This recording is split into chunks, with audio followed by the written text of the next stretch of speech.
You win the Pokemon Splatfest code in order to convince Splatoon players to finally pick up another Nintendo product in order to expand their entity. But seriously, water types are the most popular? Really? There are heaps of water type Pokemon, especially since you always go across water by surfing. How did you not pick fire types? There's barely any of them in the entire game. In fact, isn't it sad that in Pokemon Pearl and Diamond, they had a Fire-type Elite Four member, right? And they literally did not have 5 different Fire-type Pokemon in that game. That's including the starter. So instead, they had to substitute by adding a Ghost Balloon, a piece of metal, and the one that everyone says Smash to in Smash or Pass.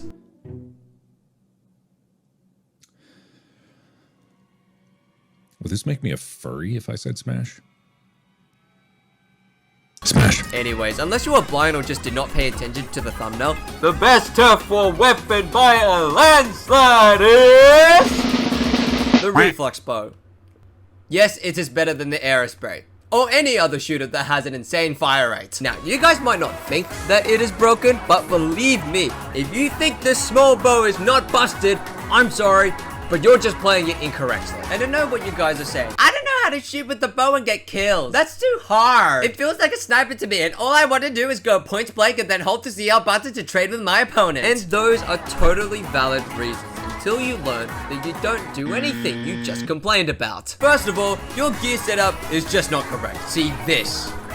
This is what it should look like. I mean, technically all those slots are supposed to be special charger, but I don't know how to do that, nor exactly that I want to do anything with that sea urchin dude, or increase my gambling addiction at least. But you get the point. I know I have been talking for a while, so let's just move into some peak Reflux gameplay. And also please like and subscribe, that would seriously help a lot. And I will be streaming the new Pokemon game when it comes out, as I am a Pokemon fan first. Sorry, Splatoon fans.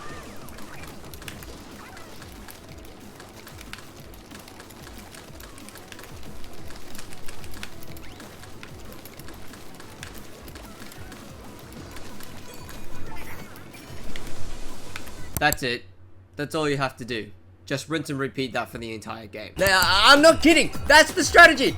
That's the game plan. Farm for special, shoot the special. It's not hard. And if you do this correctly, your results after you win, boom, should look like this. You should have most turf covered and use the most amount of specials, making everyone think that you're the absolute MVP, when in reality, you're definitely the worst player in your squad. And so, if you've connected the dots together, you know, from the gear and the strategy of not shooting anyone and painting the ground for the special, you would realize that the real reason why this weapon is so broken is not because of the bow, it's because of the Tentamissiles. I mean, the competitive Splatoon players have been complaining about this issue since Splatoon 2.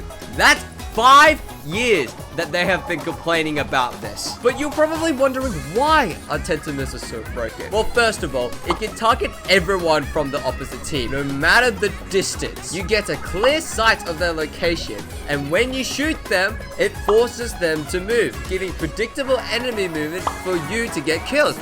Sorry, I mean your teammates to get kills. Remember? You're just playing with the floor. But no other special can actually do this. Now, I know you Splatoon nerds have realized that before and are asking, well, why the bow specifically? There are plenty of other weapons that have Tentamissiles, right? Well, one's a roller that doesn't have as great of a turfing speed as the Reflux, and then the other is a charger. Just look at the difference and tell me which one is getting the special more often. Even Nintendo recognized this, as it is one of the only 3 weapons to receive a nerf in a patch that wasn't meant to nerf weapons because it was too good at Turf Wars. And guess what? It is still a god at Turf Wars. Also, P.S. if this bow ever gets nerfed to the ground, just use the same strategy but with the Flingza roller instead, okay? I mean, the actual bow sucks. Most of the time, even at full charge, you're only going to get 90 damage on them instead of a full knockout, unless they're completely standing still. It's a small radius and it's hard to hit, and Curling Bombs do absolutely nothing towards this kit at all. Fun fact, using your Curling Bomb instead of shooting the bow actually decreases the amount of specials, so just don't use them, honestly. Unless time is at the essence, where the last 5 seconds of the game you are panicky trying to refill your ink so you can throw a bomb before the game's end, which lets the bomb cover the turf after everyone stops shooting. This is assuming that you haven't had your Tenta missiles charged up for the end of the game, in which you just shoot those instead. And I know people like getting kills, even though Nintendo literally designed the primary aspect of this game around not killing anybody. Don't worry, you are going to get killed. But how can I get killed when you told me not to shoot anyone? Tenta missiles. That's literally the answer to everything in life. A direct hit with one missile is 150 damage. An indirect one is 30. Even if you target all the players, each opponent has to avoid 4 of these things. Do I need to explain more about why Tenta missiles are easily the best special in the game? You know when there was a lot of tension about whether America or Russia will launch their nuclear bombs at Cuba because they were afraid that they would cause mutual or shared destruction? Splatoon doesn't care about history. Launch those tactical nukes at your opponents and splat them. And if you ever get into a fighting situation, just trade with them. You're probably already used to that, huh? It'll hurt them more than it will hurt you. Now this is Turf War.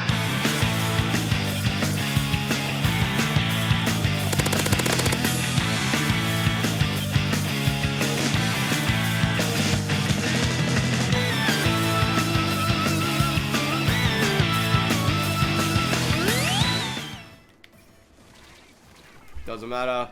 As long as we get them off, we always get a trade with someone. Look! Here are the last games I played for the Splatfest. And notice how that in almost every single game, there's a reflex bow on each team. People are already starting to figure out that this weapon is crazy in Turf Wars. If you aren't getting at least 4 specials off at the end of each match, you're not playing the weapon correctly. I mean, look at my opponents. How are they not #1 with this bow? Look at this team. They had 2 of these bows, and I used the same number of specials as they did combined. Now, unlike the shooters, all these shots have to be done manually, which means you have to mash that ZR button as if your life depends on it. If your fingers aren't scrapping by the end of each match, then you're not playing the weapon correctly. Or, you know, you could probably just program your Pro Controller to have some kind of auto-clicker for you. That works as well. And you don't even have to think when you play with the reflex.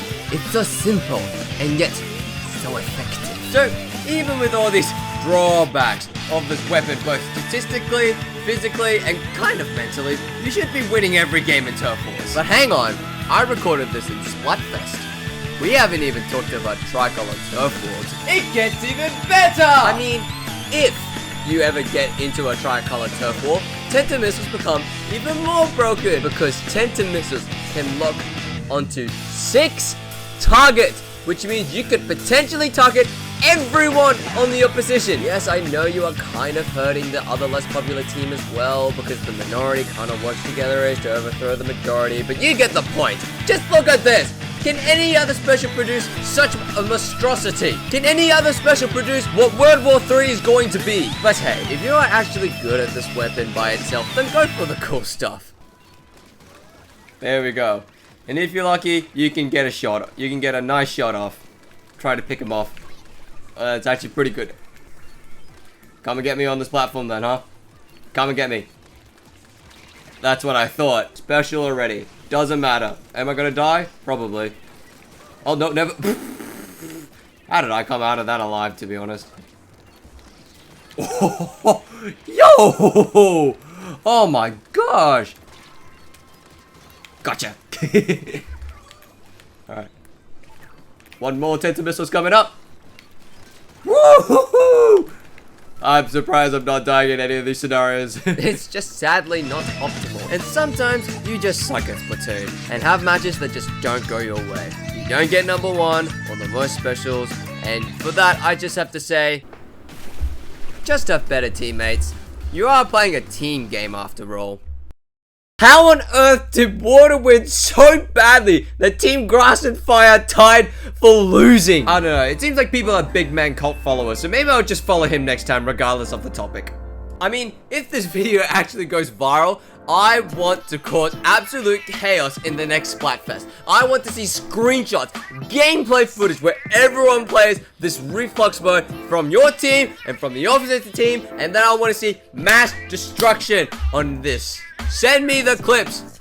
I'll be waiting.